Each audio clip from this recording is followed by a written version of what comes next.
السلام علیکم ناظرین، میں ہوں دران براج، پروگرام قرآن سے روحانی علاج میں آج ہم قاری صاحب سے پوچھیں گے کہ آیت کریمہ سے جادو کا علاج ممکن ہے؟ اگر ہے تو اس کا ہم کس طرح عمل کر سکتے ہیں؟ السلام علیکم قاری صاحب۔ وعلیکم السلام۔ ٹھیک ہے سر، اس والے سے بتائیے گا۔ الحمدللہ وقفا والصلاة والسلام علی رسول اللہ، اما بعد۔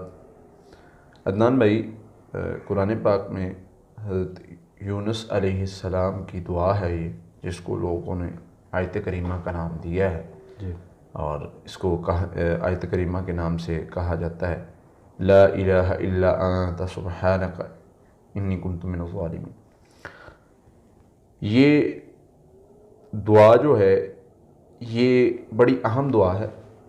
آپ کا سوال جو جادو کے علاج کے ساتھ ریلیٹڈ ہے، اس میں چند ایک چیزیں بتا دیتا ہوں کہ اس کے ذریعے کون سا علاج ہو سکتا ہے اور کس طرح ہو سکتا ہے۔ دیکھیں، اس کے ساتھ بڑے اعمال کو منسوب کیا ہوا ہے جو ہمارے معاشرے میں بڑا چند ایک چیزیں ہیں جی۔ بہترین صدقہ جاریہ حاصل کرنے کے لیے اس ویڈیو کو لائک کریں، شیئر کریں، کمنٹ کریں اور ہمارے چینل کو سبسکرائب کریں، پیج کو لائک کریں۔ قرآن سے روحانی علاج۔ ایک تو جی اس کے علاج کے لیے 1.25 لاکھ بار پڑھنا ضروری ہے۔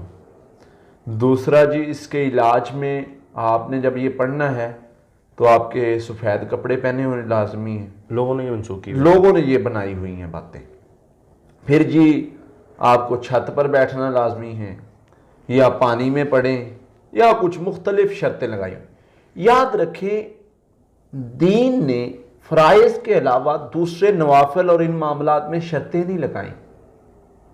شریعت نے فرائض اور ان چیزوں پر شرائط بتائی ہیں اور لگائی ہیں، دوسرے معاملات پہ ایسے آپ کو روک ٹوک نہیں کی۔ اب اس دعا کا جادو جنات اور ان مسائل کے ساتھ کیا تعلق ہے؟ بہت قیمتی دعا ہے۔ اگر میں کہوں کہ بہت زیادہ اس سے جادو کا علاج بہت آسان ہے تو اس میں کوئی غلط بات نہیں ہوگی۔ ممکن ہے۔ ممکن ہے۔ کیسے؟ اب نبی صلی اللہ علیہ وسلم فرما رہے ہیں کہ ایک میرے بھائی کی دعا ہے جو انہوں نے پڑھ کے اللہ سے مدد مانگی اور اللہ تعالیٰ نے ان کو مچھلی کے پیٹ سے نکالا۔ جامع ترمذی کی حدیث ہے۔ فرمایا اللہ نے ان کو مچھلی کے پیٹ سے نکال دیا، اور کتنے دن رہے اس پر مختلف جو ہے وہ روایات ہیں اور اس پر اختلاف بھی ہے۔ کوئی 6 ماہ کہتا ہے، کوئی 40 دن کہتا ہے، کوئی کچھ کتنے دن کہتا ہے۔ بہرحال وہ پڑھتے رہے دعا لا الہ الا انت سبحانک انی کنت من الظالمین۔ اب اس دعا کا اس معاملے کے ساتھ کیا تعلق تھا؟ مشکل تھی، پریشانی تھی، تکلیف تھی، بچنے کا چانسز 0% تھا، 1% بھی بچنے کا چانسز نہیں تھا، کوئی مدد نہیں تھی، اندھیرا تھا، مچھلی کا پیٹ تھا، اللہ کے علاوہ کوئی ذات نہیں تھی جو ان کو بچا سکتی۔ ان کو کھانا بھی پہنچایا، ان کو سانس بھی دیا، ان کو ساری چیزیں وہاں پر اللہ نے عطا کی، تو وہ کیا کہتے رہے؟ لا الہ الا انت سبحانک، پاکی تیری بیان کرتا ہوں، تیرے علاوہ کوئی معبود نہیں، تو میرے اوپر رحم کر، فضل کر، کرم کر۔ اللہ سے مانگتے ہیں۔ جب بندہ یہ کلمے کا جو پہلا جز ہے نا، لا الہ الا انت، یہی بہت بھاری ہے شیطان کے لیے تو۔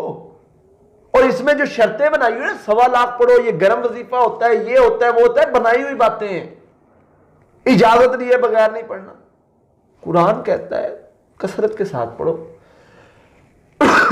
کہیں لکھا ہوا ہے یونس علیہ السلام نے 1.25 لاکھ بار پڑھا تھا تو باہر آئے؟ نہیں، کثرت کے ساتھ پڑھتے، ایک ہی وظیفہ، ایک ہی دعا، ایک ہی عمل، اور اس عمل کے ذریعے اللہ سے مدد مانگی، اللہ نے مدد کی، مسئلے حل ہوئے، مسائل سے نکلے، مچھلی نے باہر نکالا، دوبارہ جو ہے وہ دنیا میں آ کر انہوں نے کام کیا۔ لیکن اس دعا کا تعلق کیا ہے معاملات سے؟ اللہ کے نبی صلی اللہ علیہ وسلم فرماتے ہیں، غور سے حدیث سننے والی ہے، فرمایا کوئی بھی بندہ یہ دعا پڑھ کے اللہ سے کچھ بھی مانگتا ہے، اللہ اس کی دعا پوری کر دیتے۔ آپ یہ دعا پڑھیں، یہ دعا ملا لیں اذکار کے ساتھ، آپ پڑھے لا الہ الا انت سبحانک انی کنت من الظالمین، اپنی روٹین میں بنا لے، کیونکہ روٹین بنا لے 100 بار میں پڑھ سکتا ہوں، 10 بار پڑھ سکتا ہوں، 20 بار، 50 بار، 100 بار، 300 بار، 700 بار، وہ آپ کی روٹین پر ہے۔ جتنا زیادہ مانگیں گے اتنی جلدی مسئلے حل ہوں گے، جتنا زیادہ پڑھیں گے روحانی قوت اتنی مضبوط ہوگی، جتنا زیادہ پڑھیں گے مسائل اتنی جلدی مشکلات حل ہوں گی۔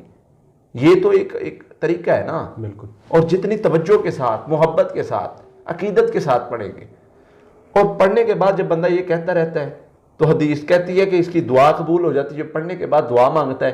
اب پڑھنے کے بعد یہ کہے نا ان اللہ سیبتلو، اب یہ کہے نا ولا یفلح الساحرون، اب یہ کہے نا ولا یفلح الساحر وحیث اتى، اب پڑھنے کے بعد مانگے جو مانگتا ہے۔